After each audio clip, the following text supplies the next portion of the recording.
Day 5, we are in Cagayan de Oro.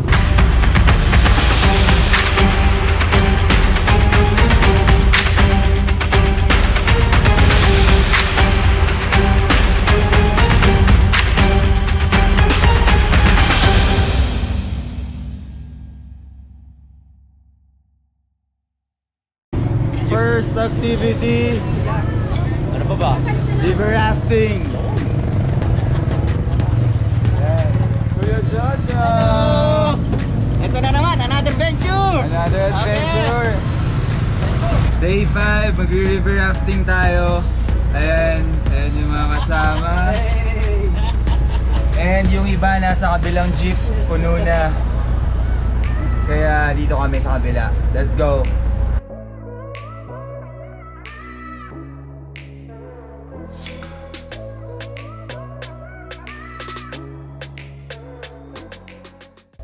First agenda of the day in Cagayan de Oro, river rafting. Gang, yung kasama niyo.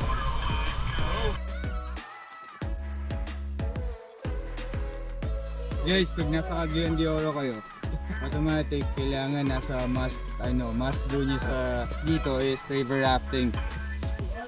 One of the best adventure dito sa Cagayan de Oro. Try nyo to.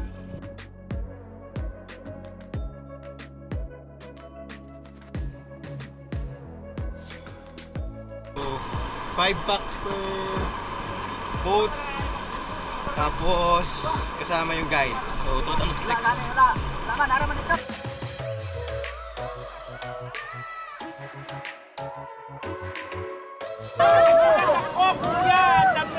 Okay, ito na yun. Wala.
Ito ang longest footbridge or hanging bridge sa Pilipinas. Yan.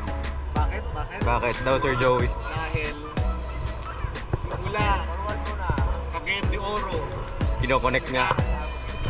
Bukid noon. yun, dalawang probinsya. Footbridge lang. Footbridge lang. Parang San Juanico Bridge, late at saka Sabat. Pero bridge yun. Ito, Footbridge. bridge lang. Yun! Napakagandang trivia niyan, guys.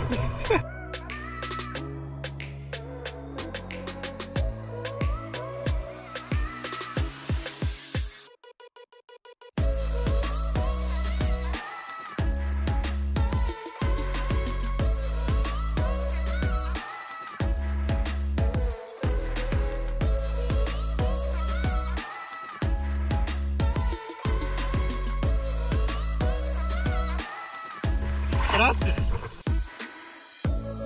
Tasa kamay! Jojo, enjoy na enjoy, oh! Oh, syempre! Enjoy the moment!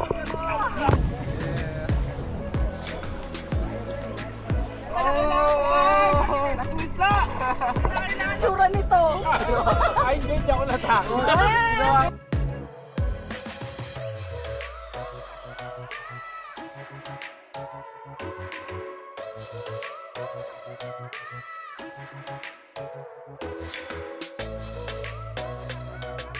Tapos na yung water rafting natin.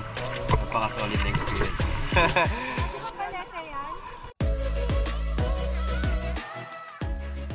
Basta experience. Enjoy. Kayong pupunta ng Cagayan de Oro tapos ninyo itatry yun. Tama. Must try. Pero, first things first, papalaundry muna tayo. Oo, kasi ano to eh. Fifth day. 5th day pa lang of the 5 out of 20 pa lang. Para may baon. May baon tayo. Let's go. Laundry muna kami. Iikot kami ni Brian dito malapit sa hotel. May mga ihaw-hihaw dito eh. Ito, mga local, street food. Uy! Street food. Chicken skin ate. Chicken skin. Hi vlog, welcome to my channel. Chicken skin. Puso guys, puso. Hi ate. Welcome. Kayo po ba yung dalawang ikaw? So, isaw, chicken skin, tsaka pork, taba. So, 23 pesos mo, may rice meal ka na dito. Budget meal. Budget meal, pag-uso na natin.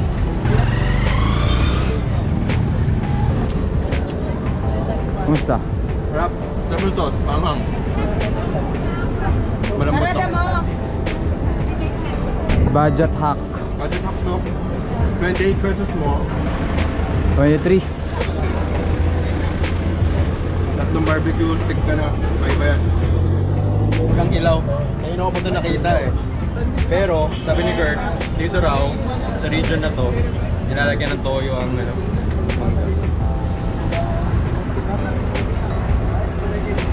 Try nga natin.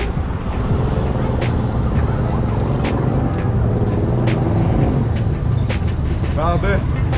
Sarap kasi ng mangga, ang asim kung sobrang green pa. Tapos kalat nito.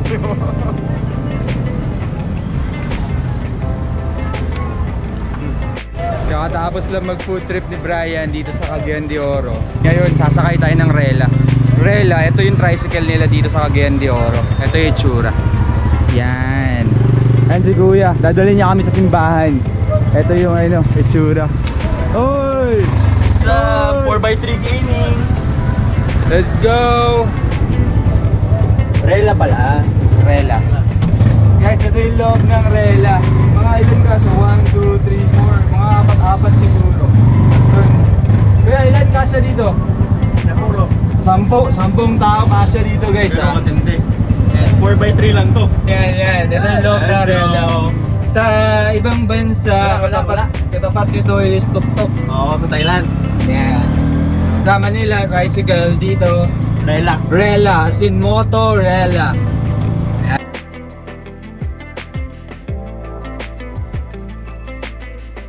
So guys, binaba na kami ng Rela dito sa malapit sa simbahan. Tapos Plaza. Gaston Park. Sikat din today. Sikat naman to. Kasi again, Cathedral Church kasi yung katabi. And si Brian pang 5 beses na siguro nakabalik dito sa Cagayan. And FYI, ako, nag-aaral ako dito for 2 years sa Cagayan de Oro. Kaya kahit pa paano, medyo alam ko yung area. Tsaka malapit lang to kasi Bukidnon lang ako nakatira dati. Pero parang ngayon lang tayo nagkaroon ng chance, no? Pero ngayon lang kami nakakaroon ng chance talaga na umikot dito. Kasi minsan dinidisregard mo na yun eh pag kasi taga dito ka. Kaya tanong ko siya kanina. Sabi ko, saan maganda pumunta? Wala siya masagot. Hindi ko alam sasagot ko sa kanya. Pero ayan, ngayon punta ka kaming Cathedral. At saka isa pa pala guys, parang gateway mo to ng Camiguin. Camiguin. Oo, yun. Kaya parang 2 beses ko dito, dumaan lang ako ng CDO talaga. Alright. Dahil nag-Camiguin kami. Yan. So yan, ayun yung Gaston Park Fountain. Bisita tayo sa Cathedral. Guys, ito na yung Cathedral. As we forgive those who trespass against Guys, may nakita ako dito. Hindi namin to natitikman sa Manila eh. Dito ko lang din ata natikman to sa Mindanao. Mindanao. Oo. Lagi namin hinahanap to pagka may mga times na nag-crave kami nito. Pakita namin to. Di ko alam kung gusto nyo rin to, pero kami favorite namin to. Anong tawag dyan, brother? Ginanggang. Ayan. Ate, isang ginanggang po. Papakita ni ate sa inyo kung ano yung Ginanggang. basta. So magkano ginanggang? Kano? 15. 1.5, 15. Ayan. Okay yan. Yan. Ito nagpapasarap dyan. Ano yung lalagay mo ate? Margarine? Margarine. Yan yung nagpapasarap dyan. Tapos may isa pa yung lalagay si ate. Sugar. Ang pasarap. Sa Manila kasi guys, usually di ba banana Kasi Q. mas gusto ko to kaysa ano eh. Banana Q tsaka ano, pakita mo sa kanila. Mas gusto ko to kaysa sa banana Q. Ay, wait lang. Meron na rin ako eh, oh. Ayan. Tinago ko lang. Yan. Yan. Solid to. Ginanggang guys, ginanggang. Ate. Oh. Tapos na tayo magsimba. Tapos na tayo magdasal. Tapos na tayo kumain ng ginanggang street food. Ngayon, imimit natin yung friend ko dito sa Cagayan de Oro. Boss to boss. Boss ko to. Bossing yan. Oh, bossing ko to. Dol. JB ay JB. Brother. Welcome sa Cagayan de Oro. Yo.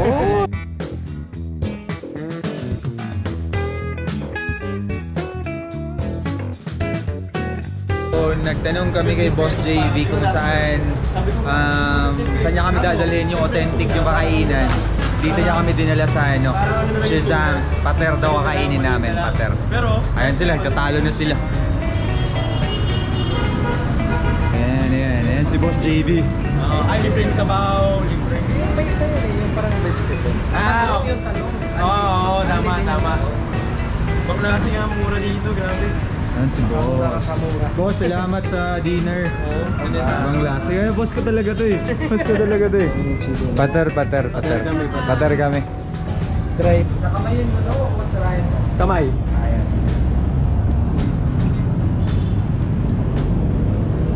Grabe naman. 39 pesos lang yan guys. Beef rendang. Ano yung kanin, Pero no? pater ang tawag naman.